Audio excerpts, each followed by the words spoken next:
हरिशरणम हरिशरणम हरिशरणम। समस्त असाधन अभिमान में और समस्त साधन निरभिमानता में निहित है। अभिमान के बिना किसी भी असाधन की उत्पत्ति संभव ही नहीं है, कारण कि अभिमान के आते ही बेचारा साधक परिच्छिन्नता में आबद्ध हो जाता है, जिसके होते ही अनेक प्रकार के भेद उत्पन्न हो जाते हैं। तो यहाँ थोड़ा सूक्ष्म दृष्टि से बता रहे हैं कि बेसिकली अभिमान में प्रॉब्लम क्या है।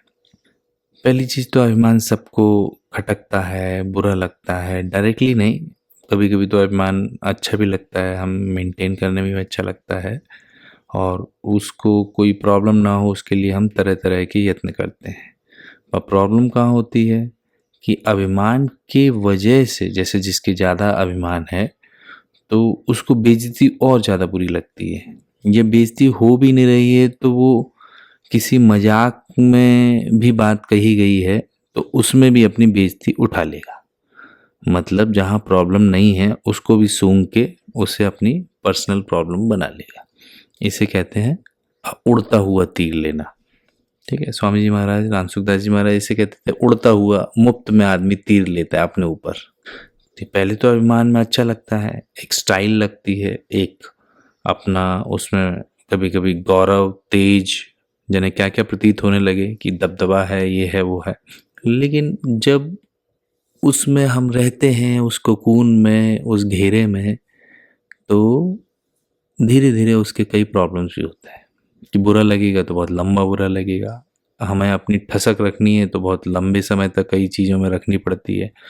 तो व्यक्तित्व में से सहजता, सरलता, विनम्रता, रस धीरे धीरे ढुलने लगता है और एक मन में एक टफनेस, एक हृदय की कठोरता, ऐसी चीज़ें डेवलप होने लगती हैं। तो इस दृष्टि से कह रहे हैं कि अभिमान तो बहुत गहरा असाधन है और अभिमान के बिना किसी असाधन की उत्पत्ति भी संभव नहीं है। और उसका कारण क्या है कि वो उसका अपना घेरा है, मैं मेरे का घेरा। परिच्छिन्नता मतलब घेरा, सरकमफरेंस जो है उसका छोटा है, व्यापकता नहीं है उसमें, मेन उसका इशू ये है। और जिसके कारण अनेक प्रकार के भेद उत्पन्न हो जाते हैं। मतलब हम किसी बात को लेके अभिमान करें, मान लो शक्ल को लेके करें, मान लो कलर को लेके करें, तो हमारा कलर अच्छा है तो जितने बेकार कलर वाले हैं तो उनकी तरफ रहेगा। हमारी जाति का अभिमान हो तो जाति हमें अपनी ऊंची लगेगी, नीचे वाले कम लगेंगे। तो किसी भी स्पेशलिटी या श्रेष्ठता को लेके अभिमान है, वो अभिमान से हम बेसिकली करना क्या चाह रहे हैं, एक घेरा बनाना चाह रहे हैं अपने बीच में और औरों के बीच में, और इससे भेद उत्पन्न हो जाते हैं। हम अभेद की तरफ नहीं चल रहे हैं, डिफरेंस खत्म करने की तरफ नहीं चल रहे हैं, सिंप्लिसिटी की तरफ नहीं चल रहे हैं, कॉम्प्लेक्सिटी की तरफ। भेद, तरह तरह के भेद, इस मामले में हम अलग, उस मामले में हम अलग, तो अलगाव की ही स्थापना, अलगाव की ही उपासना चल रही है। तो मिलेगा क्या, अलग थलग रह जाएंगे। ठीक है, और उसी अलग थलग कोकून में सड़ेंगे। भेद की उत्पत्ति में ही भय, प्रलोभन, काम, क्रोध आदि अनेक दोषों की उत्पत्ति हो जाती है।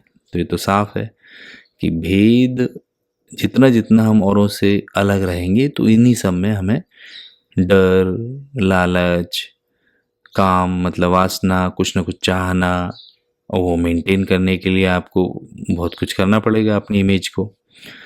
तो इस दृष्टि से अभिमान का त्याग अनिवार्य है। अभिमान की उत्पत्ति किसी न किसी वस्तु, अवस्था, परिस्थिति के आश्रित होती है। अभिमान जब पैदा होता है तो उसकी स्वतंत्र सत्ता नहीं है, वो अपने आप में कुछ नहीं है, वो मिलके ही हो पाता है किसी किसी चीज़ से। तो या तो किसी वस्तु के लेके अभिमान होगा, कोई स्पेशल चीज़ है, कई मान लो प्रॉपर्टीज़ हैं, या कोई गहने हैं, किसी न किसी चीज़ को लेके, या पोजीशन है, अवस्था है, या ध्यान यान की दृष्टि से देखा जाए तो कहीं उच्च कोटि के साधक मान रहे हैं अपने को, पके हुए साधक मान रहे हैं, तो किसी न किसी विशेषता। तो धन की गर्मी है तो वो परिस्थिति के आश्रय से है। तो कुछ न कुछ वस्तु, अवस्था या परिस्थिति के आश्रय से ही होती है। ये साधना बहुत सालों से कर रहे हैं तो हम बहुत पुराने साधक हैं। तो अंदर अभिमान का प्रवेश होना कोई ऐसी विरली घटना नहीं है, दिन में कई बार होता रहता है, कई कई एंगल से होता रहता है। तो ये तो हम समझते ही हैं। जब तक साधक परिस्थिति में जीवन बुद्धि स्वीकार नहीं करता तब तक अभिमान की उत्पत्ति नहीं होती।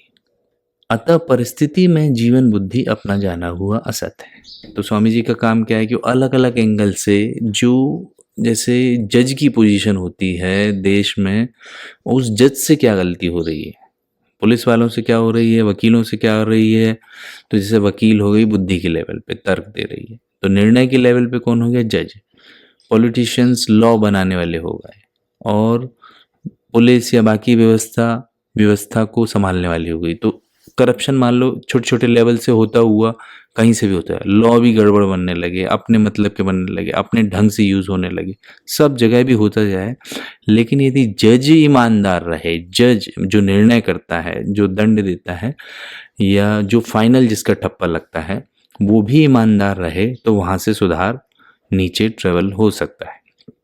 तो ऐसे ही असत क्या हुआ, जो मूल भूल हुई कि अतः परिस्थिति में जीवन बुद्धि, कि यहाँ पे हम किस जाने हुए असत की बात कर रहे हैं, कि हमारी बुद्धि ओवर द पीरियड जो मानने लगे, जैसे दर्शन में, जैसी फिलॉसफी में विश्वास करने लगे कि अच्छी परिस्थिति में तो हम बहुत महत्व मानना है, ऐसा ऐसा हो जाए तो बढ़िया, एक बढ़िया नदी का किनारा हो, थोड़ी सी ज़मीन हो, और वहाँ पे एक छोटा मोटा एक मेडिटेशन सेंटर हो जाए, और फिर लाइफ एकदम परफेक्ट हो जाएगी।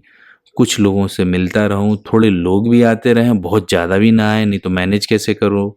तो कुछ ना कुछ, और अपनी नेचुरल ऑर्गेनिक फार्मिंग हो, कैसी ना कैसी, जैसी मन में गुणवत्ता है उसके हिसाब से वो नई नई परिस्थिति बना के उसमें महत्व, उसमें जीवन बुद्धि, यही लाइफ है। जीवन बुद्धि मतलब यही लाइफ है, ये है मज़ेदार लाइफ। तो ऐसी ठोकता रहे तो उसको कहते हैं अपना जाना हुआ असत। तो इस एंगल से जो अभी हमने ये पैरा पढ़ा, इसमें क्या है कि ये बता रहे हैं कि अभिमान एक तो मूल प्रॉब्लम हो गई, और अभिमान कैसे कैसे उत्पन्न होता है, घेरा बनाते हैं हम, किसी न किसी वस्तु अवस्था परिस्थिति के आश्रित ही होता है। तो इसमें भी मूल बात क्या हो गई कि परिस्थिति में यदि हमने जीवन बुद्धि की तो फिर उसके लिए प्रयत्न होने लगेंगे, उसमें आस्था होने लगेगी, उस परिस्थिति प्राप्त भी हो गई, बहुत मेहनत या संयोग से, किस्मत से, प्रारब्ध से, विधान के अनुसार फिट बैठ गए, तो फिर उसके बाद भी कुछ हाथ लगना नहीं है। क्यों? क्योंकि हमारी दिशा ही गलत हो गई, हमारी आस्था गलत हो गई, हमने विचार ही नहीं किया। अब जहाँ बिना विचारे पहुंच गए, मरुभूमि का पानी देखते देखते बाल्टी टैंकर सब लेके, तो वहाँ कुछ मिलने वाला तो है नहीं, खाली लौटना है। तो अतः परिस्थिति में जीवन बुद्धि अपना जाना हुआ असत है, उसका त्याग किए बिना निरभिमानता संभव नहीं है, जो समस्त साधनों की जननी है। निरभिमानता मतलब सरलता, विनम्रता। जो निरभिमानता है उसी से समस्त साधन उत्पन्न होते हैं। तो यहीं रुकते हैं। अभिमान के विषय में हो गया, निरभिमानता के विषय में हो गया, मेन अभिमान का आश्रय कहाँ होता है, और परिस्थिति में जीवन बुद्धि स्वीकार करना मूल हमारी भूल हो। हरि शरणम, हरि शरणम, हरि शरणम।